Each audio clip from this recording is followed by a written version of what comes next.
ഒപ്പം നിന്ന കേരള ജനത താങ്കളെ മരണത്തിൽ നിന്നും വീണ്ടും ഒരു ജീവിതത്തിലേക്ക് സ്വാഗതം ചെയ്യുന്നു.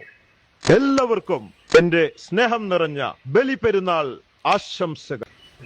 ഹൃദ്യമായ ഈദ് മുബാറക്ക്.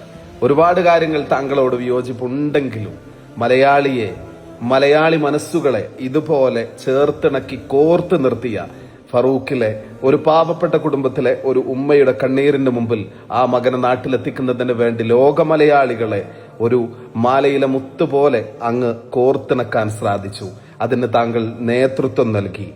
രാജ്യത്തിന്റെ അകത്തും പുറത്തും ലോകമെമ്പാടുമുള്ള മലയാളികളെ അവരുടെ അഹോരാത്രം പരിശ്രമം അല്ലെങ്കിൽ അവരുടെ പ്രാർത്ഥന അവരുടെ കൈമറന്ന് സഹായിച്ചതിന്റെ ഉത്തമ ഉദാഹരണമാണ് നമ്മൾ ഇന്ന് രാവിലെ ഈ പരിശുദ്ധമായ പവിത്രമായ ഈ പെരുന്നാളിന്റെ രാവിൽ അതിനേക്കാൾ മധുരം നൽകിയ ഈ ഒരു കാഴ്ച കോഴിക്കോട് മലബാറിലെ ഫറൂഖിൽ നിന്ന് നമുക്ക് കാണാൻ സാധിച്ചത്.